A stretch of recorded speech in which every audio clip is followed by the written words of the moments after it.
ನಮಸ್ಕಾರ. ಪಂಚಾಯಿತಿಗೆ ಸ್ವಾಗತ.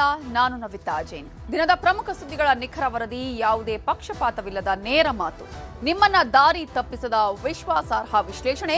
ಇದುವೇ ನ್ಯೂಸ್ 18ನ ಪಂಚಾಯಿತಿ. ಪಂಚಾಯಿತಿಯ ಮೊದಲ ಸುದ್ದಿಯಲ್ಲಿ ದೇಶದ ತುಂಬೆಲ್ಲ ಗಲ್ಫ್ ರಾಷ್ಟ್ರಗಳ ಯುದ್ಧಕ್ಕಿಂತಲೂ ಹೆಚ್ಚಾಗಿ ಗ್ಯಾಸ್ ಬೆಲೆ ಏರಿಕೆಯದ್ದೇ ಚರ್ಚೆ, ಆತಂಕ ಶುರುವಾಗಿದೆ. ಕೃತಕ ಅಭಾವ ಸೃಷ್ಟಿಸ್ತಾರೋ ಇಲ್ವೋ, ಆದರೂ ಗ್ಯಾಸ್ ಏಜೆನ್ಸಿಗಳ ಮುಂದೆ, ಬಂಕರ್ಗಳ ಮುಂದೆ ಸಾಲು ಸಾಲು ಕ್ಯೂ ಇದೆ. ಹೋಟೆಲ್ಗಳಂತೂ ನಾವು ಅಡುಗೆ ಮಾಡಲ್ಲ ಅಂತಿವೆ. ಎಲ್ಲದಕ್ಕೂ ಬ್ರೇಕ್ ಹಾಕಲು ಕೇಂದ್ರ ಸರ್ಕಾರ ಮುಂದಾಗಿದ್ದು ಎಸ್ಮಾ ಜಾರಿ ಮಾಡಿದೆ. ಇದುವೇ ಪಂಚಾಯಿತಿಯ ಮೊದಲ ಸ್ಟೋರಿ. Gas ಟ್ರಬಲ್ಗೆ ESMA. ಇದೀಗ ಎಸ್ಮಾವನ್ನ ಜಾರಿ ಮಾಡಲಾಗಿದೆ. ಭಾರತದಲ್ಲಿ, ಅದರಲ್ಲೂ ಕರ್ನಾಟಕದಲ್ಲಿ ಬೆಲೆ ಏರಿಕೆಯ ಮಹಾಯುದ್ಧ ಶುರುವಾಗಿದೆ. ಕರ್ನಾಟಕದ ಎಲ್ಲಾ ಜಿಲ್ಲೆಗಳಲ್ಲೂ ವಾಣಿಜ್ಯ ಸಿಲಿಂಡರ್ಗಳ ಹಾಹಾಕಾರ ಶುರುವಾಗಿದೆ. ಕಮರ್ಷಿಯಲ್ ಸಿಲಿಂಡರ್ಗಳನ್ನ ಪೂರೈಸ್ತಾ ಇದ್ದ ಕಂಪನಿಗಳೆಲ್ಲ ನಿನ್ನೆ ರಾತ್ರಿಯಿಂದನೇ ಸಿಲಿಂಡರ್ಗಳನ್ನ ಪೂರೈಕೆ ಮಾಡಲ್ಲ ಅಂತ ಸಂದೇಶ ಕಳುಹಿಸಿವೆ. ಇದರ ನೇರ ಪರಿಣಾಮ ಹೋಟೆಲ್ಗಳ ಮೇಲೆ ಆಗ್ತಾ ಇದೆ. ಬಂದ್ ಆಗುವಂತಹ ಆತಂಕವೂ ಇದೆ. ಹೋಟೆಲ್ಗಳು ಮಾತ್ರ ಅಲ್ಲ, ಮನೆಗಳಿಗೂ ಸಪ್ಲೈ ಮಾಡುವ 14 ಕೆಜಿ ಗ್ಯಾಸ್ ಸಿಲಿಂಡರ್ಗಳ ಸಪ್ಲೈನಲ್ಲೂ ಸಾಕಷ್ಟು ಸಮಸ್ಯೆ ಆಗ್ತಾ ಇದೆ. ಇನ್ನು CNG ವಾಹನಗಳ ಮೇಲೂ ಕೂಡ ಇದರ ಪರಿಣಾಮ ಆಗ್ತಾ ಇದೆ. ಈಗ ಕೇಳಿ ಬರ್ತಾ ಇರುವಂತಹ ಆರೋಪ, ಇದೆಲ್ಲವೂ ಕೂಡ ಏಜೆನ್ಸಿಗಳದ್ದೇ ಕಳ್ಳಾಟ ಅನ್ನುವಂತಹ ಆರೋಪ ಕೇಳಿ ಬರ್ತಾ ಇದೆ. ಇಂತಹ ಆರೋಪಕ್ಕೆ ಬೆಲೆ ಏರಿಕೆ, ಅಭಾವವನ್ನ ಸೃಷ್ಟಿ ಮಾಡಿದ್ರೆ ಹುಷಾರ್ ಅಂತ ಹೇಳಿ ಕೇಂದ್ರ ಸರ್ಕಾರ ಇದೀಗ ತೈಲ ಕಂಪನಿಗಳಿಗೂ ಕೂಡ ಎಸ್ಮಾವನ್ನ ಜಾರಿ ಮಾಡಿದೆ. ಇದು ರಾಜಕೀಯ ಜಟಾಪಟಿಗೂ ಕೂಡ ಕಾರಣವಾಗಿದೆ. ಅದರ ಎಲ್ಲಾ ಮಾಹಿತಿಯನ್ನ ಕೂಡ ನಾವು ನಿಮಗೆ ವರದಿಯಲ್ಲಿ ತೋರಿಸ್ತಾ ಹೋಗ್ತೀವಿ. ಎಸ್ಮಾ ಏನು, ಯಾಕೆ ಜಾರಿಗೊಳಿಸಿದ್ದಾರೆ, ಅದರಿಂದ ಯಾವ ರೀತಿಯಾಗಿ ಪ್ರಯೋಜನ ಆಗುತ್ತೆ, ಯಾರ್ಯಾರಿಗೆ ಇದರಿಂದ ಶಾಕ್ ಆಗುತ್ತೆ, ಅವೆಲ್ಲವನ್ನ ನೋಡೋಣ. ಇನ್ನು ಪಂಚಾಯಿತಿಯ ಎರಡನೇ ಸ್ಟೋರಿಯಲ್ಲಿ ಡಿಕೆಶಿ ಡಿನ್ನರ್ ದಾಳ. ಡಿಕೆ ಶಿವಕುಮಾರ್ ಅವರು ಕೆಪಿಸಿಸಿ ಅಧ್ಯಕ್ಷರಾಗಿ 6 ವರ್ಷ ಪೂರ್ಣಗೊಳಿಸಿದ್ದಾರೆ. ಸೊ ಡಿಕೆ ಶಿವಕುಮಾರ್ ಇವತ್ತು ಇದೇ ಕಾರಣಕ್ಕಾಗಿ ಒಂದು ಖುಷಿಯ ವಿಚಾರ ಅಂತ ಹೇಳಿ ಪಕ್ಷದ ಎಲ್ಲಾ ನಾಯಕರಿಗೂ ಊಟ ಕೊಡಿಸ್ತಿದ್ದಾರೆ. ಊಟದೊಂದಿಗೆ ಅಲ್ಲಿ ಪಟ್ಟದ ಆಟವೂ ಕೂಡ ಇಲ್ಲದೇ ಇರದು. ಹಾಗಾಗಿ ರಾಜ್ಯ ರಾಜಕೀಯದಲ್ಲೂ ಒಂದಷ್ಟು ಕುತೂಹಲಗಳು ಮೂಡಿವೆ. ನಂಬರ್ ಗೇಮ್ ಲೆಕ್ಕಾಚಾರಗಳು ನಡೀತಾ ಇದೆ. ಆ ಒಂದು ತಂತ್ರಗಾರಿಕೆಯಲ್ಲಿ ಸಕ್ಸಸ್ ಆಗ್ತಾರಾ ಡಿಕೆ ಶಿವಕುಮಾರ್ ಅನ್ನುವ ಪ್ರಶ್ನೆಗಳು ಇದೆ. ಆದ್ರೆ ಈ ಡಿನ್ನರ್ ಬಳಿಕ ಪವರ್ ಪಾಲಿಟಿಕ್ಸ್ಗೆ ತೆರೆ ಬೀಳತ್ತಾ ಅನ್ನುವ ಪ್ರಶ್ನೆ ಇದೆ. ಕಾರಣ, ಈಗಾಗಲೇ ಈ ವಿಚಾರದಲ್ಲಿ ಅನೇಕ ಸಚಿವರುಗಳು, ಶಾಸಕರುಗಳು ಇವೆಲ್ಲದಕ್ಕೂ ಅಂದ್ರೆ ಗೊಂದಲಕ್ಕೆ ತೆರೆ ಬೀಳಲಿ ಅಂತ ಹೇಳ್ತಾ ಇದ್ದಾರೆ. ಆದ್ರೆ ಇವತ್ತಿನ ಈ ಒಂದು ಡಿನ್ನರ್ ಮೀಟಿಂಗ್ ಡಿಕೆ ಶಿವಕುಮಾರ್ ಅವರು ಆಯೋಜನೆ ಮಾಡಿರೋದ್ರ ಹಿಂದೆ ನಾನಾ ತಂತ್ರಗಾರಿಕೆ ಇದೆ. ಎಷ್ಟು ಶಾಸಕರು ನನ್ನ ಜೊತೆ ಇದ್ದಾರೆ ಅನ್ನುವಂತಹ ಲೆಕ್ಕಾಚಾರವೂ ಕೂಡ ಅದರಲ್ಲಿ ಇದೆ. ಒಂದು ವೇಳೆ ಸಿಎಂ ವಿಚಾರ ಅಂತ ಹೇಳಿ ಬಂದ್ರೆ ನನ್ನ ಪರವಾಗಿ ಇರುವವರು ಯಾರು ಅನ್ನೋದನ್ನ ತಿಳ್ಕೊಳ್ಳುವಂತಹ ಪ್ರಯತ್ನದ ಜೊತೆಗೆ ಈ ಡಿನ್ನರ್ ವಿಚಾರ ಮುಂದಿನ ದಿನಗಳಲ್ಲಿ ಮತ್ತೊಂದು ರಾಜಕೀಯದ ಮಗ್ಗಲಾಗುವಂತಹ ಚಾನ್ಸಸ್ ಇದೆ. ಇದರ ಬಗ್ಗೆ ಕೂಡ ನಿಮ್ಗೆ ನಾವು ಹೇಳ್ತಾ ಹೋಗ್ತೀವಿ ಡಿಕೆಶಿ ಡಿನ್ನರ್ ದಾಳದಲ್ಲಿ. ಇದೀಗ ಮೊದಲ ಸ್ಟೋರಿಯಲ್ಲಿ ನಾವು ಗಮನಿಸ್ತಾ ಹೋಗುವುದು, ದೊಡ್ಡ ಮಟ್ಟದ ಯುದ್ಧಗಳ ಆಗ್ತಾ ಇರುವ ಸಂದರ್ಭದಲ್ಲಿ ಇದರ ನೇರ ಎಫೆಕ್ಟ್ ಭಾರತದ ಮೇಲೆ ಆಗ್ತಾ ಇದೆ. ಆ ಎಫೆಕ್ಟ್ ಯಾವ ರೀತಿಯಾಗಿದೆ ಅಂತ ಹೇಳಿದ್ರೆ, ಹೋಟೆಲ್ಗಳೇ ಮುಚ್ಚುವಂತಹ ಸಾಧ್ಯತೆಗಳಿದೆ, ಜೊತೆಗೆ ವೆಹಿಕಲ್ಗಳು ಹೋಗದೇ ಇರುವಂತಹ ಚಾನ್ಸಸ್ ಇದೆ. ಇದರೆಲ್ಲದರ ಪರಿಣಾಮಾರಿತ ಕೇಂದ್ರ ಇದೀಗ ಎಸ್ಮಾವನ್ನ ಜಾರಿಗೊಳಿಸಿದೆ. ಹಾಗಾದ್ರೆ ಭಾರತದಲ್ಲಿ, ಅದರಲ್ಲೂ ಮುಖ್ಯವಾಗಿ ಕರ್ನಾಟಕದಲ್ಲಿ ಏನೆಲ್ಲ ಸಮಸ್ಯೆ ಆಗಿದೆ, ಬೆಂಗಳೂರಲ್ಲಿ ಏನ್ ಸಮಸ್ಯೆ ಆಗಿದೆ, ಇತರೆ ಜಿಲ್ಲೆಗಳಲ್ಲಿ ಏನೆಲ್ಲ ಸಮಸ್ಯೆ ಆಗಿದೆ, ಇದು ರಾಜಕೀಯ ಜಟಾಪಟಿಗೆ ಹೇಗೆ ಕಾರಣ ಆಗಿದೆ, ಯಾರ್ಯಾರು ಏನೇನು ಹೇಳಿದ್ರು, ಇವೆಲ್ಲದರ ಕಂಪ್ಲೀಟ್ ಡೀಟೇಲ್ಸ್ ಅನ್ನ ಈ ವರದಿಯಲ್ಲಿ ನೋಡೋಣ.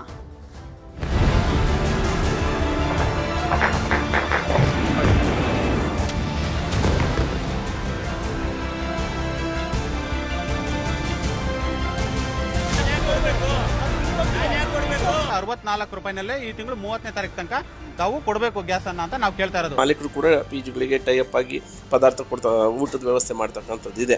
ಸೊ ಹಾಗಾಗಿ ಎಲ್ಲೋ ಒಂದು ಹತ್ರ ನಮಗೂ ಕೂಡ ಇದ್ರ ಬಿಸಿ ತಡ್ತಾ ಇದೆ, ಅಭಾವ ಆಗಿದೆ. ಕಮರ್ಷಿಯಲ್ ಗ್ಯಾಸ್ ಸಿಗ್ತಾ ಇಲ್ಲ. ಸುಮಾರು ಒಂದು 4-5 ದಿವಸಕ್ಕೆ ಆಗುವಷ್ಟು ಗ್ಯಾಸ್ ಸಿಲಿಂಡರ್ ಡಿಸ್ಟ್ರಿಬ್ಯೂಟರ್ಗಳು ಸ್ಟಾಕ್ ಮಾಡಿದ್ದಾರೆ. ಸುಮಾರು 2,800 3,000 ರೂಪಾಯಿ ದುಡ್ಡು ಕೊಟ್ಟರೆ ಅವರಿಗೆ ಸಪ್ಲೈ ಮಾಡ್ತಾ ಇದ್ದಾರೆ. ಬ್ಯಾಂಕ್ ಫುಲ್ ಕಮ್ಮಿ ಇದೆ, ಇಲ್ಲಿ ಜಾಸ್ತಿ ಹೇಳ್ತಾರೆ, ಕೇಳಿದ್ರೆ ತಗೊಳ್ಳಿಲ್ಲ ಬಿಡಿ ಅಂತ. ಅಮೆರಿಕದವರು ಇರಾನ್ ಪರಮಾಣು ಒಪ್ಪಂದಕ್ಕೆ ಕಣ್ಣಿಟ್ರು. ಒಪ್ಪದಿದ್ದಾಗ ಇರಾನ್ ಮೇಲೆ ಇಸ್ರೇಲ್ ಕಡೆಯಿಂದ ದಾಳಿ ನಡೆಸಿದ್ರು. 11 ದಿನ ಆಗೋಯ್ತು. ಈಗಲೂ ಯುದ್ಧ ನಡೀತಾನೇ ಇದೆ. ಆ ಕಡೆಯವರು ಈ ಕಡೆಯವರನ್ನ, ಈ ಕಡೆಯವರು ಆ ಕಡೆ ದೇಶದವರನ್ನ ಹೊಡೆದು ಹಾಕ್ತಿದ್ದಾರೆ. ಆದ್ರೆ ಇಸ್ರೇಲ್ ಇರಾನ್ ಯುದ್ಧದಿಂದ ನರಕ ಅನುಭವಿಸ್ತಿರೋದು ಮಾತ್ರ ಸಾಮಾನ್ಯ ಜನ. ಕೊಲ್ಲಿ ರಾಷ್ಟ್ರಗಳು ಪ್ರತಿಷ್ಠೆಗಾಗಿ ಯುದ್ಧ ಮಾಡುತ್ತಿದ್ರೆ ಭಾರತದಲ್ಲೂ, ಅದರಲ್ಲೂ ಕರ್ನಾಟಕದಲ್ಲಿ ಬೆಲೆ ಏರಿಕೆ ಮಹಾಯುದ್ಧ ಶುರುವಾಗಿದೆ.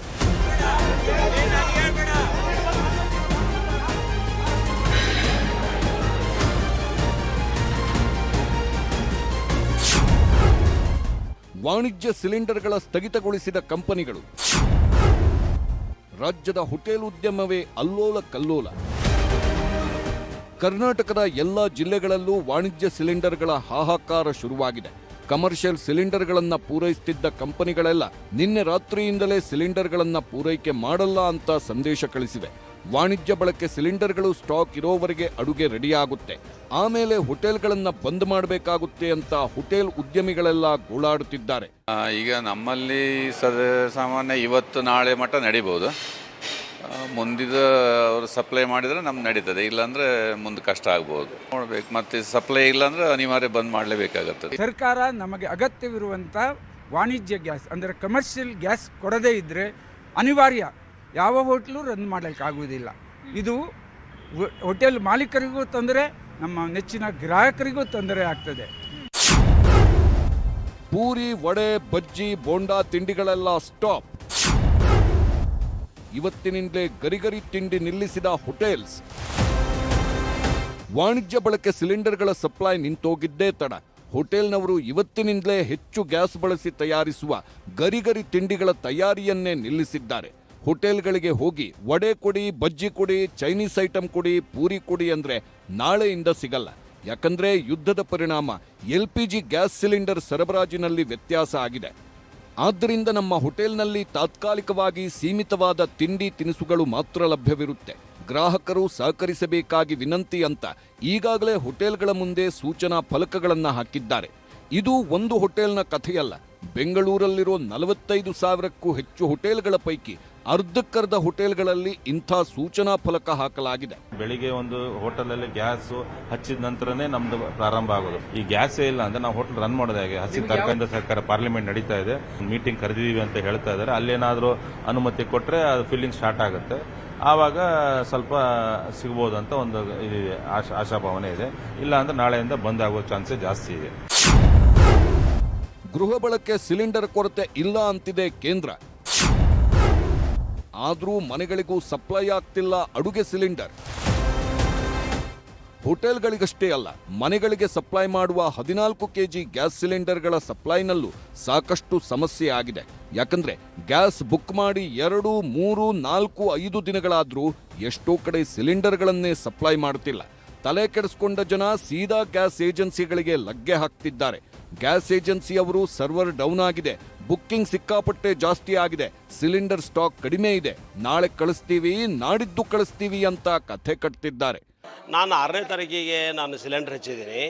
ನಾನು 6ನೇ ತಾರೀಕಿಗೆ ಸಿಲಿಂಡರ್ ಹಚ್ಚಿದ್ರೆ ನಂಗೆ ಡಾಕೆಟ್ ನಂಬರ್ ಬಂದೈತಿ. 7ನೇ ತಾರೀಕಿಗೆ ಡೆಲಿವರಿ ಆಗ್ತೈತಿ ಅಂತ ಹೇಳ್ತಾರೆ. ಬಟ್ ಇವತ್ತು 10ನೇ ತಾರೀಕು, ಮುಂದೆ 8ನೇ ತಾರೀಕಿಗೆ ರೇಟ್ ಜಾಸ್ತಿ ಆಗ್ತೈತಿ.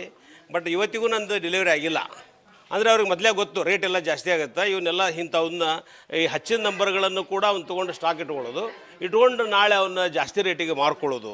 ಇದು ಮೇಲ್ನೋಟಕ್ಕೆ ಈಗ ನಂದು ಡೆಲಿವರಿ ಆಗಿಲ್ಲ ಅಂದಮೇಲೆ ನನಗೆ 100% ನೋ ಡೌಟ್.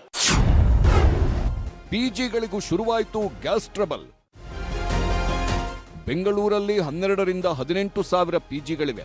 ವಿದ್ಯಾರ್ಥಿಗಳು, ಉದ್ಯೋಗಿಗಳು ಸೇರಿದಂತೆ 10 ಲಕ್ಷಕ್ಕೂ ಹೆಚ್ಚು ಜನ ಪಿಜಿಗಳಲ್ಲಿ ವಾಸ ಮಾಡುತ್ತಿದ್ದಾರೆ. ಆದ್ರೆ ಪಿಜಿಗಳಿಗೂ ಕಮರ್ಷಿಯಲ್ ಸಿಲಿಂಡರ್ಗಳು ಸಿಗ್ತಿಲ್ಲ. 3-4 ದಿನ ಹೇಗೋ ನಿಭಾಯಿಸಬಹುದು, ಮುಂದೇನು ಅನ್ನೋ ಆತಂಕ ಪಿಜಿ ಮಾಲೀಕರನ್ನೂ ಕಾಡುತ್ತಿದೆ.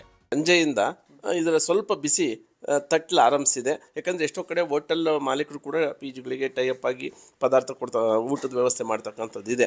ಸೊ ಹಾಗಾಗಿ ಎಲ್ಲೋ ಒಂದು ಹತ್ರ ನಮಗೂ ಕೂಡ ಇದ್ರ ಬಿಸಿ ತಡ್ತಾ ಇದೆ. ಕನಿಷ್ಠ ಅಂದ್ರೂ 30-40 ಜನ ವಾಸ ಆಗಿರ್ತಾರೆ, ಮ್ಯಾಕ್ಸಿಮಮ್ ಅಂದರೆ 100-200 ಜನ ವಾಸವಾಗಿರ್ತಾರೆ. ಹಾಗಾಗಿ ಆ ಒಂದು 3-4 ದಿನಕ್ಕೆ ಎಷ್ಟು ಬೇಕಾಗುತ್ತೋ ಅಷ್ಟು ರನ್ನಿಂಗ್ ಇರುತ್ತೆ. ನಿಜವಾಗಿಯೂ ಸಹ ಇಂಥ ಸಂದರ್ಭದಲ್ಲಿ ನಮಗೂ ಆತಂಕ ಆಗ್ತಾ ಇದೆ. ಸುಮಾರು 10 ಲಕ್ಷಕ್ಕೂ ಹೆಚ್ಚು ಜನ ಪಿಜಿಗಳಲ್ಲಿ ವಾಸ ಮಾಡ್ತಿದ್ದಾರೆ ಅನ್ನುವಂತಹ ಮಾಹಿತಿ ಇದೆ. ಗ್ಯಾಸ್ ಸಿಲಿಂಡರ್ಗಳ ಅಭಾವ ಬೇಕಂತಲೇ ಸೃಷ್ಟಿಸುತ್ತಿದ್ದಾರೆ. ಬೆಲೆ ಏರಿಕೆ ನೆಪದಲ್ಲಿ ಸುಲಿಗೆ ಮಾಡ್ತಿದೆಯಾ ಏಜೆನ್ಸಿಗಳು? ಕೇಂದ್ರ ಸರ್ಕಾರವೇ ಹೇಳಿದೆ, ಭಾರತದಲ್ಲಿ 30ರಿಂದ 40 ದಿನಕ್ಕಾಗುವಷ್ಟು LPG ಸಿಲಿಂಡರ್ಗಳು ಸ್ಟಾಕ್ ಇದೆ ಅಂತ. ಆದರೂ ಸಮಸ್ಯೆ ಆಗ್ತಿದೆ. ಇದಕ್ಕೆಲ್ಲ ಕಾರಣ ಗ್ಯಾಸ್ ಸಪ್ಲೈ ಮಾಡುವ ಏಜೆನ್ಸಿಗಳು ಅನ್ಸುತ್ತೆ. ಯಾಕಂದ್ರೆ ಸ್ಟಾಕ್ಗಳಿದ್ರೂ ಜನರಿಗೆ ಕೊಡದೆ ಕೃತಕ ಅಭಾವ ಸೃಷ್ಟಿ ಮಾಡುತ್ತಿದ್ದಾರೆ. ಈಗಿರುವ ಬೆಲೆಗೆ ಸಿಲಿಂಡರ್ ಖರೀದಿಸಿ ಸ್ಟಾಕ್ ಮಾಡಿಕೊಂಡು ಆಮೇಲೆ ಬೆಲೆ ಏರಿಕೆ ಆದ್ಮೇಲೆ ಸಪ್ಲೈ ಮಾಡೋ ಹುನ್ನಾರ. ಇದರ ಜೊತೆಗೆ ಕೃತಕ ಅಭಾವ ಸೃಷ್ಟಿಸಿ ಹೆಚ್ಚು ಬೆಲೆಗೆ ಬ್ಲ್ಯಾಕ್ನಲ್ಲಿ ಸೇಲ್ ಮಾಡ್ತಿರೋ ಆರೋಪಗಳು ಗ್ಯಾಸ್ ಏಜೆನ್ಸಿಗಳ ಮೇಲೆ ಹೋಟೆಲ್ನವರೇ ಮಾಡುತ್ತಿದ್ದಾರೆ. ಸುಮಾರು ಒಂದು 4-5 ದಿವಸಕ್ಕೆ ಆಗುವಷ್ಟು ಗ್ಯಾಸ್ ಸಿಲಿಂಡರ್ ಡಿಸ್ಟ್ರಿಬ್ಯೂಟರ್ಗಳು ಸ್ಟಾಕ್ ಮಾಡಿದ್ದಾರೆ ಅಂತ ಒಂದು ನಮ್ಗೆ ಕೇಳ್ಪಟ್ಟಿದ್ವಿ. ಯಾಕಂತ ಹೇಳಿದ್ರೆ ಈಗಾಗಲೇ ಕೆಲವೊಂದು ಹೋಟ್ಲ್ಗಳಿಗೆ ಸುಮಾರು 2,800 3,000 ರೂಪಾಯಿ ದುಡ್ಡು ಕೊಟ್ಟರೆ ಅವರಿಗೆ ಸಪ್ಲೈ ಮಾಡ್ತಾ ಇದ್ದಾರೆ. ಅಂದ್ರೆ ನಮ್ಮ ಗೋಡಾನ್ಗಳಿದೆ, ಅಲ್ಲಿಗೆ ಬಂದು ನೀವೇ ತಗೊಂಡು ಹೋಗ್ಬೇಕು ಅಂತೇಳಿ ಒಂದು ಈ ರೀತಿಯಾದ ಒಂದು ಆಟ ಆಡ್ತಾ ಇದ್ದಾರೆ. ಇವತ್ತು ಇಂಡಿಯನ್ ಆಯಿಲ್ ಕಾರ್ಪೊರೇಷನ್ ಅಲ್ಲಿ ನಮ್ಮ ಅಗರ್ವಾಲ್ ಅಂತ ED ಎಕ್ಸಿಕ್ಯೂಟಿವ್ ಡೈರೆಕ್ಟರ್ ಇದ್ದಾರೆ. ಅವರೆಲ್ಲ ಒಂದು ಅಧಿಕಾರಿಗಳು ಅದು ಎಲ್ಲ ಗುಡಾನ್ಗಳಿಗೆ ಹೋಗ್ಬಿಟ್ಟು ರೇಡ್ ಮಾಡಬೇಕು. ಗ್ಯಾಸ್ ಏಜೆನ್ಸಿಗಳದ್ದೇ ಕಳ್ಳಾಟ ಹೆಚ್ಚಾಗಿದೆ ಅನ್ನೋ ಗಂಭೀರ ಆರೋಪಗಳಿವೆ. ಬರೀ ಆರೋಪ ಅಷ್ಟೇ ಅಲ್ಲ, ಇದಕ್ಕೆ ಸಾಕ್ಷಿ ಬೆಂಗಳೂರಿನ ಶೇಷಾದ್ರಿಪುರಂ ರಸ್ತೆಯಲ್ಲಿರುವ ಟ್ರೂ ಗ್ಯಾಸ್ ಬಂಕ್ನಲ್ಲಿ ನಡೆದ ಗಲಾಟೆ. 50 ರೂಪಾಯಿ ಇದೆಯಣ್ಣ, ಅವನು ಫ್ರೀಯಾಗಿ ಕೊಡ್ತಾನೆ, ಹೋಗೋಣ. ನಾನು ಹೇಳ್ತಾ ಇದ್ದೇನೆ, ನಾನು ಯಾಕೆ ಕೊಡ್ಬೇಕು? ನಾನು ಯಾಕೆ ಕೊಡ್ಬೇಕು? ನಾನು ಯಾಕೆ ಕೊಡ್ಬೇಕು ನಿನಗೆ? ನಾನೇನೇ ಕೊಡ್ಬೇಕು? ನಿನಗೇನೆ ಕೊಡ್ಬೇಕು? ನಿನಗೇನೆ ಕೊಡ್ಬೇಕು? ನಿನಗೇನೆ ಕೊಡ್ಬೇಕು? ಆಟೋಗಳಿಗೆ ಗ್ಯಾಸ್ ತುಂಬಿಸಲು ಬಂದ ಆಟೋ ಚಾಲಕರ ಹತ್ರ 20ರಿಂದ 26 ರೂಪಾಯಿ ಹೆಚ್ಚು ಹಣ ಕೇಳಿದ್ರು. ಇದರಿಂದ ಸಿಟ್ಟಿಗೆದ್ದ ಆಟೋ ಚಾಲಕರು ಗ್ಯಾಸ್ ಬಂಕ್ ಮಾಲೀಕನಿಗೆ ತರಾಟೆಗೂ ತಗೊಂಡ್ರು. ಕೊನೆಗೆ ಬಂಕ್ ಮಾಲೀಕ ಬಾಗಿಲು ಹಾಕೊಂಡು ಹೋದ. ಏನೋ ಸ್ಕೀಮ್ ಐತೆ ಅಂತ 1 ಲೀಟರ್ ಇಷ್ಟು ಪಾಯಿಂಟ್ ಅಂತ ಕೊಡ್ತಾವ್ರೆ, ಆಯ್ತಾ? ಇವಾಗ ನಾವ್ ಏನ್ ಕೇಳ್ದೋ, ನಿನ್ನ ಆಫೀಸಲ್ಲಿ ಹೋಗಿ ಕೇಳಿದೆ, ಯಾಕೆ ಸರ್ 85 ರೂಪಾಯಿ ಅಂತ ಕೇಳಿದ್ರೆ, ಇಲ್ಲ ನಮ್ಮ ಹತ್ರ 85 ಇದೆ, ಗ್ಯಾಸ್ ಬರ್ತಾ ಇಲ್ಲ, ಮಂಗಳೂರಲ್ಲಿ ನಿಲ್ಸ್ಬಿಟ್ಟೈತೆ ಲಾರಿ. ಏನ್ ಮೇಡಮ್, ನಾವು ಬಡವರು, ಅವತ್ತು ತಿನ್ನೋರು, ನಮ್ಗೆ ಈ ತರ ಮಾಡಿದ್ರೆ ಹೆಂಗದು? ಬೆಲೆ ಏರಿಕೆ ಅಭಾವ ಸೃಷ್ಟಿಸಿದ್ರೆ ಹುಷಾರ್. ತೈಲ ಕಂಪನಿಗಳಿಗೆ ಕೇಂದ್ರದಿಂದ ಎಸ್ಮಾ ಜಾರಿ. ದೇಶಾದ್ಯಂತ ತೈಲ ಪೂರೈಕೆ ಆಗುತ್ತಲೇ ಕೇಂದ್ರ ಸರ್ಕಾರ ಎಸ್ಮಾ ಜಾರಿ ಮಾಡಿದೆ. ಪೆಟ್ರೋಲ್, ಡೀಸೆಲ್, ಗ್ಯಾಸ್ನ ಕೃತಕ ಅಭಾವ ಸೃಷ್ಟಿ, ಬೆಲೆ ಏರಿಕೆಗೆ ಕಡಿವಾಣ ಹಾಕಲು ಕೇಂದ್ರ ಸರ್ಕಾರ ಎಸ್ಮಾ ಜಾರಿ ಮಾಡಿದೆ. ಜನಸಾಮಾನ್ಯರಿಗೆ ತೊಂದರೆಗಳಾಗುವ ಯಾವುದೇ ಕೆಲಸ ಮಾಡಬಾರದೆಂದು ತಾಕೀತು ಮಾಡಿದೆ. 1955ರ ಎಸ್ಮಾ ಕಾಯ್ದೆ ಪ್ರಕಾರ ಮೂಲಸೌಕರ್ಯ ಪೂರೈಕೆಗೆ ಆದ್ಯತೆ ನೀಡಬೇಕು. ಗೃಹ ಬಳಕೆ ಗ್ಯಾಸ್, ವಾಹನಗಳ CNGಗೆ ಅಡ್ಡಿಪಡಿಸುವಂತಿಲ್ಲ. ಗೃಹ ಬಳಕೆ ಗ್ಯಾಸ್, ವಾಹನಗಳ CNG 100% ಪೂರೈಕೆ ಮಾಡಬೇಕು. ಟೀ ಫ್ಯಾಕ್ಟರಿ, ಉತ್ಪಾದನಾ ವಲಯ, ಕೈಗಾರಿಕೆಗಳಿಗೆ 80% ಪೂರೈಕೆ ಮಾಡಬೇಕು. ರಸಗೊಬ್ಬರ ಫ್ಯಾಕ್ಟರಿಗಳಿಗೆ 70% ಕೊಡಬೇಕು. ಸಂಸ್ಕರಣಾ ಘಟಕಗಳು, ಕೆಮಿಕಲ್ ಕಂಪನಿಗಳಿಗೆ 35% ಕಡಿತ ಮಾಡಬಹುದು. ಕೇಂದ್ರ ಸರ್ಕಾರಕ್ಕೆ ತೈಲ ಕಂಪನಿಗಳು ಉತ್ಪಾದನೆ, ಸರಬರಾಜು, ಪೂರೈಕೆ ಬಗ್ಗೆ ವರದಿ ಕೊಡಬೇಕು. ತೈಲ ಕಂಪನಿಗಳ ವ್ಯವಹಾರಗಳ ಮೇಲೆ ಕೇಂದ್ರದ ಪ್ರತಿನಿಧಿಯೊಬ್ಬರಿಂದ ನಿಗಾ ಇಡಲಾಗುವುದು. ಕೊರತೆ, ಕೃತಕ ಅಭಾವ ಕಂಡುಬಂದ್ರೆ ಕೇಂದ್ರ ಸರ್ಕಾರದಿಂದ ಕ್ರಮ ನಿಶ್ಚಿತ ಎಂಬ ಸಂದೇಶ ರವಾನೆಯಾಗಿದೆ. ದೇಶದಲ್ಲಿ ಸಮಸ್ಯೆ ಬಿಗಡಾಯಿಸುತ್ತಿರುವಾಗಲೇ ಜನಾಕ್ರೋಶಕ್ಕೆ ಕೇಂದ್ರ ಸರ್ಕಾರ ಮಣಿದಿದೆ. ಪ್ರಧಾನಿ ನರೇಂದ್ರ ಮೋದಿ ಭೇಟಿಯಾದ ಕೇಂದ್ರ ಸಚಿವ ಹರ್ದೀಪ್ ಸಿಂಗ್ ಪುರಿ ತೈಲ ಪೂರೈಕೆ ಅಗತ್ಯತೆ, ಸರಬರಾಜು ಬಗ್ಗೆ ಚರ್ಚೆ ಮಾಡಿದ್ರು. ಗ್ಯಾಸ್ ಕೊರತೆ ಸಮಸ್ಯೆಗೆ ಪರಿಹಾರ ಕಂಡುಕೊಳ್ಳುವ ಪ್ರಯತ್ನ ಮಾಡಿದ್ರು. ಪ್ರಧಾನಿ ಭೇಟಿ ಬಳಿಕ ಎಕ್ಸ್ನಲ್ಲಿ ಪೋಸ್ಟ್ ಮಾಡಿದ ಪುರಿ, ಗ್ಯಾಸ್ ಸರಬರಾಜು ಪೂರೈಕೆಗೆ ಬದ್ಧವಾಗಿದ್ದೇವೆ. ಗೃಹ ಬಳಕೆ ವಾಹನಗಳಿಗೆ ಆದ್ಯತೆ ನೀಡಲಾಗುವುದು. ಗೃಹ ಬಳಕೆ ಗ್ಯಾಸ್ ಅಭಾವವಿಲ್ಲ, ದಾಸ್ತಾನಿದೆ. ನಾಗರಿಕರು ಆತಂಕ ಪಡುವ ಅಗತ್ಯವಿಲ್ಲ. ಹರ್ದೀಪ್ ಸಿಂಗ್ ಪುರಿ, ಪೆಟ್ರೋಲಿಯಂ ಸಚಿವ ಎಂಬ ಅಭಯ ನೀಡಿದ್ರು. ದೇಶಾದ್ಯಂತ ಗ್ಯಾಸ್ ಬೇಡಿಕೆ ಅಭಾವದ ಬಗ್ಗೆ ಕೇಂದ್ರ ಸರ್ಕಾರಕ್ಕೆ ಬಿಸಿ ಮುಟ್ಟಿಸಿದೆ ಕಾಂಗ್ರೆಸ್. अब बात यह है कि संकट बढ़ रहे हैं और बढ़ेंगे, क्योंकि जिस तरह से हमारी सरकार ने ये जो ट्रेड डील है इनकी, इसमें जिस तरह से झुके हैं अमेरिका के सामने, उससे हमारे संकट बढ़ेंगे. और उसके ऊपर से जंग भी है, तो ये तो बढ़ेगा. ಈ ಮಧ್ಯೆ ಕರ್ನಾಟಕ ಸಿಎಂ ಸಿದ್ದರಾಮಯ್ಯ ಕೂಡ ಕೇಂದ್ರ ಸರ್ಕಾರಕ್ಕೆ ಪತ್ರ ಬರೆದಿದ್ದಾರೆ. ಕೂಡಲೇ ಕೇಂದ್ರ ಸರ್ಕಾರ ಮಧ್ಯಸ್ಥಿಕೆ ವಹಿಸಬೇಕೆಂದು ಆಗ್ರಹಿಸಿದ್ದಾರೆ. ರವರಿಗೆ ಹರ್ದೀಪ್ ಸಿಂಗ್ ಪುರಿ, ಕೇಂದ್ರ ಪೆಟ್ರೋಲಿಯಂ ಮತ್ತು ನೈಸರ್ಗಿಕ ಅನಿಲ ಸಚಿವ. ಇರಾನ್ ಯುದ್ಧದಿಂದ ಬೆಂಗಳೂರಿನಲ್ಲಿ ವಾಣಿಜ್ಯ ಬಳಕೆಯ ಗ್ಯಾಸ್ ತೊಂದರೆ ಉಂಟಾಗಿದೆ. ಗ್ಯಾಸ್ ಸಿಗದೆ ಹೋಟೆಲ್ಗಳಲ್ಲಿ ಊಟ ತಿಂಡಿ ಸಿಗುತ್ತಿಲ್ಲ. ಹೋಟೆಲ್ಗಳಲ್ಲಿನ ಮೆನು ಪ್ರಮಾಣ ಕುಸಿದಿದೆ. ಸೀಮಿತ ಆಹಾರ ಮಾತ್ರ ಸಿಗ್ತಿದೆ. ಹೋಟೆಲ್ ಮೇಲೆ ಅವಲಂಬಿತರಾದ ಜನಸಾಮಾನ್ಯರಿಗೆ ತೊಂದರೆ ಆಗ್ತಿದೆ. ಕೆಲ ಹೋಟೆಲ್ಗಳಿಗೆ ಬೀಗ ಬಿದ್ದಿದೆ. ಕೆಲ ಹೋಟೆಲ್ಗಳಿಗೆ ತೊಂದರೆಯಾಗಿದೆ. ಪೂರ್ಣ ಪ್ರಮಾಣದಲ್ಲಿ ಗ್ಯಾಸ್ ನಿಂತು ಹೋಗಿದ್ದರಿಂದ ಸಮಸ್ಯೆ ಉಂಟಾಗಿದೆ. ಮನೆಯಿಂದ ದೂರ ಉಳಿದಿರುವ ವಿದ್ಯಾರ್ಥಿಗಳು, ಕಾರ್ಮಿಕರಿಗೆ ಸಮಸ್ಯೆಯಾಗಿದೆ. ಮದುವೆ ಮಂಟಪ, ಹಾಸ್ಟೆಲ್, ಧಾರ್ಮಿಕ ಕಾರ್ಯಕ್ರಮಗಳಿಗೂ ತೊಂದರೆಯಾಗುತ್ತಿದೆ. ದುಬಾರಿ ಹಣ ಕೊಟ್ಟು ಖರೀದಿ ಮಾಡಬೇಕಾದ ಅನಿವಾರ್ಯತೆ ಎದುರಾಗಿದೆ. ಉದ್ಯಮಿಗಳು, ಸಾರ್ವಜನಿಕರ ಹಿತದೃಷ್ಟಿಯಿಂದ ಗ್ಯಾಸ್ ಪೂರೈಕೆಗೆ ಆದ್ಯತೆ ಸಿಗಬೇಕಿದೆ. ಕೇಂದ್ರ ಸರ್ಕಾರ ಕೂಡಲೇ ಮಧ್ಯಸ್ಥಿಕೆ ವಹಿಸಿ ಗ್ಯಾಸ್ ಲಭಿಸುವಂತೆ ಮಾಡಬೇಕೆಂದು ಮನವಿ ಮಾಡಿಕೊಳ್ಳುತ್ತೇನೆ. ಸಿದ್ದರಾಮಯ್ಯ, ಮುಖ್ಯಮಂತ್ರಿ. ಸಿದ್ದರಾಮಯ್ಯ ಪತ್ರ ಬರೆಯುತ್ತಲೇ ಸಂಪುಟ ಎಲ್ಲರೂ ಹಾಗೂ ಕಾಂಗ್ರೆಸ್ ನಾಯಕರು ಕೇಂದ್ರದ ವಿರುದ್ಧ ಹರಿಹಾಯ್ದರು. ಪಾರ್ಲಿಮೆಂಟ್ ಅಲ್ಲಿ ಸರ್ಕಾರ ಇದನ್ನ ಚರ್ಚೆ ಮಾಡಬೇಕು. ಇವತ್ತರೆಗೂ ಚರ್ಚೆ ಮಾಡಕ್ಕೆ ಅವಕಾಶ ಕೊಡ್ತಾ ಇಲ್ಲ. ಅದಕ್ಕೆ ನಮ್ಮ ಎಲ್ಲಾ ಎಂಪಿಗಳು, ಇಂಡಿಯಾ ಒಕ್ಕೂಟದ ಎಂಪಿಗಳೆಲ್ಲ ನಿನ್ನೆ ಪ್ರತಿಭಟನೆ ಮಾಡಿದ್ದಾರೆ. ಯಾಕೆ ಅವ್ರಿಗೆ ಭಯ? ನಿಮ್ಮ ಫಾರಿನ್ ಪಾಲಿಸಿ ಇವತ್ತಿಂದಲ್ಲ ನಾವು ಈ ರಾಜ್ಯ ಜೊತೆ ಸಂಬಂಧ. ನಮ್ಗೆ ಸ್ಟಾಕ್ ಇಲ್ಲ. ಈಗಾಗಲೇ ಡೀಸೆಲ್ ಬೆಲೆ ನಿನ್ನೆನೆ ಹೆಣ್ಮಕ್ಳು ವರ್ಲ್ಡ್ ವುಮನ್ ಡೇ ದಿನನೇ 60 ರೂಪಾಯಿ ಏರಿಕೆ ಮಾಡಿ ಎಲ್ಲರಿಗೂ ಮಾಡಿದ್ದಾರೆ. ಎಂಪಿಗಳು ಯಾಕೆ ಮಾತಾಡ್ತಾ ಇಲ್ಲ? ಎಂಪಿಗಳು ಒಬ್ರು ಮಾತಾಡ್ತಾ ಇಲ್ಲ. ಈ ಗ್ಯಾಸ್ ಬೆಲೆ, ಗ್ಯಾಸ್ ತೊಂದರೆ ಆಗಿರೋದು ಈಗ ಎಲ್ಲ ಸ್ಟ್ರೈಕ್ ಮಾಡ್ತಾರಲ್ಲ, ಎಂಪಿಗಳು ಅದ್ರ ಬಗ್ಗೆ ಮಾತಾಡ್ಲಿ. ಎಲ್ಲದಕ್ಕೂ ಧ್ವನಿ ಎತ್ತಾರೆ, ಬಹಳ ವಿಚಿತ್ರವಾಗಿ ಧ್ವನಿ ಎತ್ತಾರೆ, ಎಲ್ಲ ಮಾತಾಡ್ತೀನಿ. ಆದ್ರೆ ಇವತ್ತು ಕೇಂದ್ರ ಸರ್ಕಾರ ಎಸೆನ್ಷಿಯಲ್ ಸರ್ವಿಸಸ್ ಮೇಂಟೆನೆನ್ಸ್ ಆಕ್ಟ್ ಅನ್ನ ಜಾರಿ ಮಾಡಿದೆ. ಎಸ್ಮಾ ಆಕ್ಟ್ ಅನ್ನ ಜಾರಿ ಮಾಡಿದೆ to ensure uninterrupted LPG supply ಅಂತ. ಆದ್ರೆ ಸರ್ಕಾರದಲ್ಲಿ ಏನಾಗ್ತಾ ಇದೆ, ಏನಾಗ್ತಾ ಇಲ್ಲ ಅಂತ ಕೇಂದ್ರ ಸರ್ಕಾರಕ್ಕೆ ಗೊತ್ತಿಲ್ಲ, ಸಚಿವರಿಗೆ ಗೊತ್ತಿಲ್ಲ, ಅಧಿಕಾರಿಗಳಿಗೆ ಗೊತ್ತಿಲ್ಲ. ಅಂದ್ರೆ ಆಡಳಿತ ಯಾವ ದಿಕ್ಕಿನಲ್ಲಿ ಇವರು ನಡೆಸ್ತಾ ಇದಾರೆ ಅಂತ ಬಹಳ ಸ್ಪಷ್ಟವಾಗಿ ಎದ್ದು ಕಾಣಿಸ್ತಾ ಇದೆ. ಸಾರ್ವಜನಿಕರಲ್ಲಿ ಇವತ್ತು ಆತಂಕ ಮೂಡಿಸ್ತಾ ಇದ್ದಾರೆ. ನೀವು ಹೇಳ್ದಂಗೆ ಹೋಟೆಲ್ ಮಾಲೀಕರು ಇರ್ಬೋದು, ಸಣ್ಣ ಪುಟ್ಟ ಬಿಸ್ನೆಸ್ಗಳಿರ್ಬೋದು, ಅವ್ರು ಆತಂಕದಲ್ಲಿದ್ದಾರೆ. ಇದು ಮಾತೆತ್ತಿದ್ರೆ ವಿಶ್ವಗುರು ಅಂತಾರಲ್ಲಪ್ಪ. ಏನ್ ಇದ ಮಾಡೋದ್ ನಿಮ್ದು? ಇಬ್ರು ದೋಸ್ತ್ಗಳು, ಟ್ರಂಪ್ ನಿಮ್ ಬೆಸ್ಟ್ ಫ್ರೆಂಡ್ ಅಂತೀರಾ, ಇಸ್ರೇಲ್ ಪ್ರಧಾನಮಂತ್ರಿನೂ ನಿಮ್ ಬೆಸ್ಟ್ ಫ್ರೆಂಡ್ ಅಂತೀರಾ, ಇಬ್ರು ಸಮುದ್ರದ ಅಲೆಗಳಲ್ಲಿ ಓಡಾಡ್ತೀರಾ ಪ್ಯಾಂಟ್ ಏರ್ಸ್ಕೊಂಡೆ. ಇದ ಮಾಡೋದು? 15 ದಿನದಿಂದ ನೀವೇ ಇಸ್ರೇಲ್ ಅಲ್ಲಿ ಇದ್ರಲ್ಲ, ನಿಮ್ಗೆ ಇದೆಲ್ಲ ಹೇಳಿಲ್ವಾ ಅವರು? ಇದು ನಮ್ಮ ರಾಷ್ಟ್ರದ ವಿದೇಶಾಂಗ ನೀತಿ ಮತ್ತೆ ಆರ್ಥಿಕ ನೀತಿಯ ವೈಫಲ್ಯ. ರಾಹುಲ್ ಗಾಂಧಿ ಅವರು ಬಹಳ ಸ್ಪಷ್ಟವಾಗಿ ಇದನ್ನ ಹಿಂದಿನ ಪಾರ್ಲಿಮೆಂಟ್ ನಲ್ಲಿ ಕೇಳಿದಾಗ ಕೂಡ ಎಲ್ಲರೂ ಅವ್ರ ಮೇಲೆ ವಾಗ್ದಾಳಿ ಮಾಡಿದ್ರು. ಎಲ್ಲಿದ್ದಾರೆ ವಿದೇಶಾಂಗ ಸಚಿವರು? ಎಲ್ಲಿದ್ದಾರೆ? ಹರ್ದೀಪ್ ಸಿಂಗ್ ಪುರಿ ಅವರು ಎಲ್ಲಿದ್ದಾರೆ? ಮೋದಿ ಅವರು ಎಲ್ಲಿದ್ದಾರೆ? ಪಾರ್ಲಿಮೆಂಟ್ ನಲ್ಲಿ ಬಂದು ಉತ್ತರಿಸಲಿಕ್ಕೂ ಇವತ್ತು ತಾಕತ್ತು ಇವತ್ತು ಪ್ರೈಮ್ ಮಿನಿಸ್ಟರಿಗೆ ಇಲ್ಲ. ಹೋದ್ ಬಾರಿನೂ ಉತ್ತರ ಕೊಟ್ಟಿಲ್ಲ, ಹಂಗೆ ಓಡೋಗ್ಬಿಟ್ರು. ಈ ಪರಿಸ್ಥಿತಿಗೆ ಕಾರಣ ಮೋದಿ ಅವರ failed diplomacy, failed foreign policy. ಬರೇ ಮನ್ ಕಿ ಬಾತಿಗೆ ಅವರು ಪ್ರಧಾನಮಂತ್ರಿ ಆಗಿದ್ದಾರೆ, ರೀಲ್ಸ್ ಮಾಡ್ಲಿಕ್ಕೆ ಪ್ರಧಾನಮಂತ್ರಿ ಆಗಿದೆ. ಅಂತಾರಾಷ್ಟ್ರೀಯ ಮಟ್ಟದಲ್ಲಿ ನಮ್ಮ ರಾಷ್ಟ್ರದ ಮರ್ಯಾದೆ ಕಳ್ಕೊಂತ ಇದೀವಿ ನಾವು. ಪ್ರತಿ ಕುಟುಂಬವನ್ನ ಕಾಡ್ತಿರೋ ಅತಿ ದೊಡ್ಡ ಯಕ್ಷ ಪ್ರಶ್ನೆ ಈ ಬಿಜೆಪಿ ಸರ್ಕಾರ ಸೆಂಟ್ರಲ್ ಅಲ್ಲಿ ಬಂದಾಗಿಂದ ಈಗ LPG ಗ್ಯಾಸ್ ಸಿಲಿಂಡರ್ ಹೈಕ್ ಮಾಡಿದ್ದಾರೆ. 60 ರೂಪಾಯಿ ಮಿನಿಮಮ್ ಇಂದ ಇನ್ನ ಎಷ್ಟೆಷ್ಟು ಹೈಕ್ ಆಗುತ್ತೋ ಗೊತ್ತಿಲ್ಲ. ಈಗ ವಾರ 10 ದಿನ, 15 ದಿನ, 20 ದಿನ ವೇಟ್ ಮಾಡಬೇಕಾದಂತ ಸ್ಥಿತಿ ಕಾಣಿಸ್ತಾ ಇದೆ. ಹಾಗಾಗಿ ಹಿತಮಿತವಾಗಿ ಖರ್ಚು ಮಾಡಿ ನೀವು ಅದನ್ನ ಬಳಕೆನೂ ಮಾಡಿ ಅನಿಲವನ್ನ, ಪೆಟ್ರೋಲ್ ಡೀಸೆಲ್ಗೆ ಏನು ಕೊರತೆ ಆಗಲ್ಲ. ಜಗತ್ತನ್ನ ಕಾಡ್ತಾ ಇರುವಂತ ಒಂದು ಸಮಸ್ಯೆ ಆಗಿದೆ. ಇದೇನು ಭಾರತದಲ್ಲಿ ಮಾತ್ರ ಆಗ್ತಾ ಇರುವಂತದ್ದಲ್ಲ, ಬೇರೆ ದೇಶಗಳಲ್ಲಿ ಪೆಟ್ರೋಲ್ ಡೀಸೆಲ್ ಅನ್ನು ಕೂಡ ನಿಮಗೆ ಬೈ ಮಾಡಕ್ಕಾಗಲ್ಲ. ಆ ಲೆವೆಲ್ಗೆ ಅದು ಒಂದು ಗಗನಕ್ಕೆ ಏರ್ಬಿಟ್ಟಿದೆ.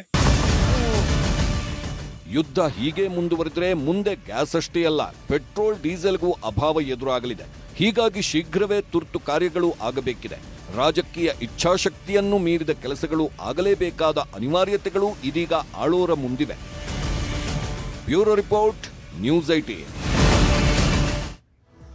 ಇದು ಜನಸಾಮಾನ್ಯರ ಮೇಲೇನೆ ಪರಿಣಾಮ ಬೀರೋದ್ರಿಂದ ಯಾವ ರೀತಿಯಾಗಿ ಪರಿಹಾರವನ್ನ ಕಂಡುಕೊಳ್ತಾರೆ, ಪರ್ಯಾಯ ಮಾರ್ಗಗಳನ್ನು ಅನುಸರಿಸುತ್ತಾರೆ ಕೇಂದ್ರ ಸರ್ಕಾರ ಆಗಿರುವುದು, ರಾಜ್ಯ ಯಾವ ರೀತಿಯಾಗಿ ಕ್ರಮಗಳನ್ನು ಕೈಗೊಳ್ಳುತ್ತೆ ಅನ್ನೋದನ್ನ ಮುಂದಿನ ದಿನಗಳಲ್ಲಿ ಕಾದು ನೋಡೋಣ. ಇನ್ನು ಪಂಚಾಯಿತಿಯ 2ನೇ ಸ್ಟೋರಿಯಲ್ಲಿ DK ಶಿವಕುಮಾರ್ ಡಿನ್ನರ್ ದಾಳ. ಈಗಾಗಲೇ DK ಶಿವಕುಮಾರ್ ಅವರು ಕೆಪಿಸಿಸಿ ಅಧ್ಯಕ್ಷರಾಗಿ 6 ವರ್ಷ ಪೂರೈಸಿದಂತಹ ಸಂದರ್ಭದಲ್ಲಿ ಈ ಒಂದು ಆಯೋಜನೆಯನ್ನ ಮಾಡಿರುವುದು ಡಿನ್ನರ್. ಸೊ ಈ ಹಿನ್ನೆಲೆಯಲ್ಲಿ ಏನೇನಿದೆ, ಯಾವ ರೀತಿಯಾಗಿ ಇದರ ಲೆಕ್ಕಾಚಾರಗಳು ಇದೆ ಅನ್ನೋದನ್ನ ನೋಡ್ತಾ ಹೋಗೋದಾದ್ರೆ, ಕೆಪಿಸಿಸಿ ಅಧ್ಯಕ್ಷರಾಗಿ 6 ವರ್ಷ ಪೂರೈಸಿದ ಸಂಭ್ರಮದಲ್ಲೇ ಡಿಕೆ ಶಿವಕುಮಾರ್ ಅವರು ಈಗ ಡಿನ್ನರ್ ಅನ್ನ ಆಯೋಜನೆ ಮಾಡಿದ್ದಾರೆ. ಆಲ್ರೆಡಿ ಈಗಾಗಲೇ ಡಿನ್ನರ್ಗೆ ಅನೇಕ ಶಾಸಕರುಗಳು, ಪರಿಷತ್ ಸದಸ್ಯರುಗಳು ಎಲ್ಲರೂ ಕೂಡ ಬರ್ತಾ ಇದ್ದಾರೆ. ಪಕ್ಷದ ಎಲ್ಲ ಶಾಸಕರು, ಸಚಿವರು, ಸಂಸದರಿಗೆ ಡಿನ್ನರ್ ಅನ್ನ ಆಯೋಜನೆ ಮಾಡಲಾಗಿದ್ದು ಖಾಸಗಿ ಹೋಟೆಲ್ನಲ್ಲಿ ಆಯೋಜನೆ ಮಾಡಿದ್ದಾರೆ. ಕುರ್ಚಿ ಕಚ್ಚಾಟದ ದಿನಗಳ ಈ ಒಂದು ಡಿನ್ನರ್ ಇದೆಯಲ್ಲ, ಇದು ಸಹಜವಾಗಿ ಸಾಕಷ್ಟು ಕುತೂಹಲಕ್ಕೂ ಕೂಡ ಕಾರಣ ಆಗಿದೆ. ಕಾರಣ ಇವೆಲ್ಲದರ ಮಧ್ಯೆ ಈ ಡಿನ್ನರ್ಗೆ ಯಾರು ಬರ್ತಾರೆ ಅನ್ನುವಂತಹ ಕುತೂಹಲ. ಹಾಗಾದ್ರೆ ಡಿಕೆ ಶಿವಕುಮಾರ್ ಈ ಡಿನ್ನರ್ ಪಾರ್ಟಿ ಹಿಂದಿದೆಯಾ ಸಿಎಂ ಕುರ್ಚಿಯ ಲೆಕ್ಕಾಚಾರ, ನಂಬರ್ ಗೇಮ್ ಲೆಕ್ಕಾಚಾರ ಅನ್ನುವಂತಹ ಪ್ರಶ್ನೆಯನ್ನ ಕೂಡ ಹುಟ್ಟುಹಾಕಿದೆ. ಈ ಡಿನ್ನರ್ನ ಸಂದರ್ಭದಲ್ಲೇ 6 ವರ್ಷಗಳು ಯಾವ ರೀತಿಯಾಗಿ ಅವರು ಪಕ್ಷವನ್ನ ಸಂಘಟನೆ ಮಾಡಿದ್ರು, ಯಾವ ರೀತಿಯಾಗಿ ಶ್ರಮ ವಹಿಸಿದ್ರು, ಸಾಧನೆಗಳು ಏನು ಅನ್ನೋದ್ರ ಬಗ್ಗೆ ಭಾವುಕರಾಗಿ ಮಾತನಾಡುವಂತಹ ಚಾನ್ಸಸ್ ಕೂಡ ಕಂಡು ಬರ್ತಾ ಇದೆ. ಇನ್ನು ಸಿಎಂ ಹಾಗೂ ತಮ್ಮ ನಡುವೆ ಯಾವುದೇ ರೀತಿಯಾದಂತಹ ಭಿನ್ನಾಭಿಪ್ರಾಯ ಇಲ್ಲ ಅನ್ನುವಂತಹ ಸಂದೇಶವನ್ನ ರವಾನೆ ಮಾಡುವ ಸಾಧ್ಯತೆಗಳಿದೆ. ಆ ಸಂದೇಶವನ್ನು ತುಂಬಾ ಸಲ ಕೂಡ ಅವರು ರವಾನೆ ಮಾಡಿದ್ದಾರೆ. ಇನ್ನು ಶಾಸಕರನ್ನ ವಿಶ್ವಾಸಕ್ಕೆ ತೆಗೆದುಕೊಳ್ಳುವ ಪ್ರಯತ್ನನ ಈ ಒಂದು ಡಿನ್ನರ್ ಅನ್ನುವಂತಹ ಪ್ರಶ್ನೆ ಕೂಡ ಇದೆ. ಕಾರಣ ಮುಂದಿನ ದಿನಗಳಲ್ಲಿ ಅವರ ವಿಶ್ವಾಸ ಇವರ ಕಡೆಗೆ ವಾಲ್ಬೇಕಾಗಿರುವುದು ಬಹಳ ಅವಶ್ಯಕತೆ ಇದೆ. ಇನ್ನು ತಮ್ಮನ್ನ ಬೆಂಬಲಿಸಲು ಪರೋಕ್ಷವಾಗಿ ಸಂದೇಶವನ್ನ ನೀಡ್ತಾರಾ ಇವತ್ತಿನ ಡಿನ್ನರ್ ಮೀಟಿಂಗ್ ನಲ್ಲಿ ಅನ್ನುವ ಪ್ರಶ್ನೆ ಇದೆ. ಶಾಸಕರು, ಸಚಿವರ ನಡೆಯ ಮೇಲೆಯೇ ಡಿಕೆ ಶಿವಕುಮಾರ್ ಅವರ ರಾಜಕೀಯ ಲೆಕ್ಕಾಚಾರ ನಿರ್ಧಾರ ಆಗುತ್ತೆ. ಇನ್ನು ಅಧಿಕಾರ ಹಂಚಿಕೆಯ ವಿಚಾರ ಅಂತ ಹೇಳಿ ಬಂದ್ರೆ, ಅದು ಮುನ್ನೆಲೆಗೆ ಬಂದ್ರೆ ಶಾಸಕರ ವಿರೋಧ ಯಾವ ಕಾರಣಕ್ಕೂ ಬರಬಾರ್ದು ಅನ್ನುವಂತಹ ನಿಟ್ಟಿನಲ್ಲಿಯೇ ಇವತ್ತಿನ ಈ ಒಂದು ಡಿನ್ನರ್ ಅನ್ನ ಆಯೋಜನೆ ಮಾಡಿದ್ದಾರೆ, ಆ ಒಂದು ತಂತ್ರಗಾರಿಕೆಯನ್ನ ಮಾಡ್ತಿದ್ದಾರೆ ಅನ್ನುವ ಮಾತುಗಳು ಕೇಳಿ ಬರ್ತಾ ಇದೆ. ಆದ್ರೆ ಇವೆಲ್ಲದರ ಮಧ್ಯೆ ಸಿಎಂ ಸಿದ್ದರಾಮಯ್ಯ ಅವರು ಡಿಕೆ ಶಿವಕುಮಾರ್ಗೆ 6 ವರ್ಷ ಪೂರ್ಣಗೊಳಿಸಿರುವಂತಹ ಹಿನ್ನೆಲೆಯಲ್ಲಿ ಅಭಿನಂದನೆಯನ್ನ ಸಲ್ಲಿಸಿದ್ದಾರೆ.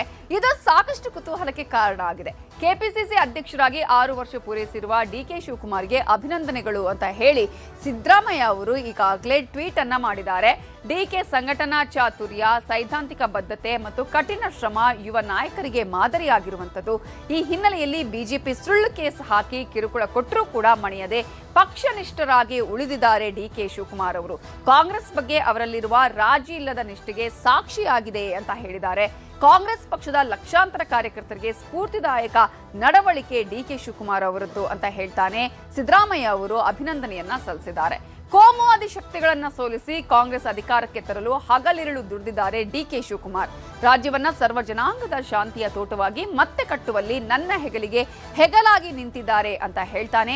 ನನಗಿಂತ ಕಿರಿಯರಾದ ಡಿಕೆಶಿಗೆ ಉಜ್ವಲವಾದ ರಾಜಕೀಯ ಭವಿಷ್ಯವಿದೆ. ಅದರಲ್ಲೂ ಪ್ರಮುಖವಾಗಿ 2028ರಲ್ಲಿ ಕಾಂಗ್ರೆಸ್ ಪಕ್ಷವನ್ನ ಅಧಿಕಾರಕ್ಕೆ ತರಬೇಕು ಅನ್ನೋದು ನಮ್ಮೆಲ್ಲರ ಬಯಕೆಯಾಗಿದೆ. ಹಾಗಾಗಿ ಅವರಿಗೆ ಅಭಿನಂದನೆಯನ್ನ ಸಲ್ಲಿಸ್ತೀನಿ. ಪಕ್ಷದ ಸಂಘಟನೆ ಮತ್ತು ಹೋರಾಟದಲ್ಲಿ ನಾನು ಕೂಡ ಡಿಕೆಶಿ ಜೊತೆ ಇರ್ತೇನೆ ಅಂತ ಹೇಳಿ ಸಿದ್ದರಾಮಯ್ಯ ಅವರು ಈಗಾಗಲೇ ಅಭಿನಂದನೆಯನ್ನ ಸಲ್ಲಿಸಿದ್ದಾರೆ.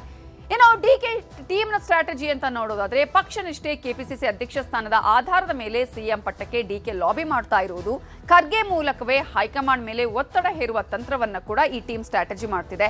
ದೆಹಲಿಗೆ ಭೇಟಿ ಕೊಟ್ಟು ಸೋನಿಯಾ ಗಾಂಧಿ, ರಾಹುಲ್ ಗಾಂಧಿ ಭೇಟಿಗೆ ಅವಕಾಶವನ್ನ ಮಾಡ್ಕೊಂಡ್ರು ಕೂಡ ಯಾವುದೇ ರೀತಿಯ ಸಕ್ಸಸ್ ಕೂಡ ಆಗಿಲ್ಲ. ಆ ಕಸರತ್ತಾಗ್ತಾ ಇದೆ. ಹೈಕಮಾಂಡ್ ಆಪ್ತರ ಮೂಲಕ ರಾಹುಲ್ ಗಾಂಧಿ ಮೇಲೆ ಒತ್ತಡ ಹೇರ್ತಾ ಇದ್ದಾರೆ ಡಿಸಿಎಂ ಡಿಕೆ ಶಿವಕುಮಾರ್ ಅವರು. ರಾಷ್ಟ್ರ ಮಟ್ಟದಲ್ಲಿ ಶೈನ್ ಆಗೋದಕ್ಕೆ ಈಗಾಗಲೇ ಅಸ್ಸಾಂ ಚುನಾವಣೆಯನ್ನೇ ಅಸ್ತ್ರ ಮಾಡಿಕೊಳ್ಳುವಂತಹ ಸಾಧ್ಯತೆ ಕೂಡ ಇದೆ. ಆ ಪ್ಲಾನ್ ಅನ್ನ ಡಿಕೆ ಶಿವಕುಮಾರ್ ಟೀಮ್ ಮಾಡಿಕೊಂಡಿದ್ದು, ಪ್ರಿಯಾಂಕಾ ಗಾಂಧಿ ಜೊತೆಗೆ ವೇದಿಕೆ ಹಂಚಿಕೊಳ್ಳುವ ಜೊತೆಗೆ ಇತರೆ ನಾಯಕರ ವಿಶ್ವಾಸವನ್ನು ಗಳಿಸುವಂತಹ ಪ್ಲಾನ್ ಅನ್ನು ಕೂಡ ಈ ಟೀಮ್ ಮಾಡಿಕೊಂಡಿದೆ. ಡಿಕೆ ಶಿವಕುಮಾರ್ಗೆ ಆಪ್ತ ಶಾಸಕರ ಬಲ, ಅಧ್ಯಕ್ಷಗಿರಿಯಲ್ಲೇ ಮುಂದುವರಿಯೋದಕ್ಕೂ ಕೂಡ ಈ ಟೀಮ್ ಈಗಾಗಲೇ ಸಲಹೆಯನ್ನ ಕೊಟ್ಟಿದ್ದು, ನಾಯಕತ್ವ ವಿಚಾರದಲ್ಲಿ ಸ್ಪಷ್ಟತೆ ಸಿಗುವವರೆಗೂ ಯಾವುದೇ ಕಾರಣಕ್ಕೂ ಅಧ್ಯಕ್ಷ ಸ್ಥಾನವನ್ನ ನೀವು ಬಿಟ್ಟುಕೊಡಬಾರದು, ಅಲ್ಲೇ ಮುಂದುವರಿಯಿರಿ ಅಂತ ಸಲಹೆ ಕೊಟ್ಟಿದ್ದಾರೆ. ಕೆಪಿಸಿಸಿ ಅಧ್ಯಕ್ಷ ಸ್ಥಾನ ಬಿಟ್ಟುಕೊಟ್ರೆ ಪಕ್ಷದ ಮೇಲಿನ ಹಿಡಿತ ಕಡಿಮೆಯಾಗತ್ತೆ, ಸಿಎಂ ಹುದ್ದೆಗೇರುವ ಪ್ರಯತ್ನಕ್ಕೆ ಹಿನ್ನಡೆ ಆಗತ್ತೆ ಅಂತ ಆಪ್ತರು ಸಲಹೆಯನ್ನ ಕೊಟ್ಟಿದ್ದಾರೆ.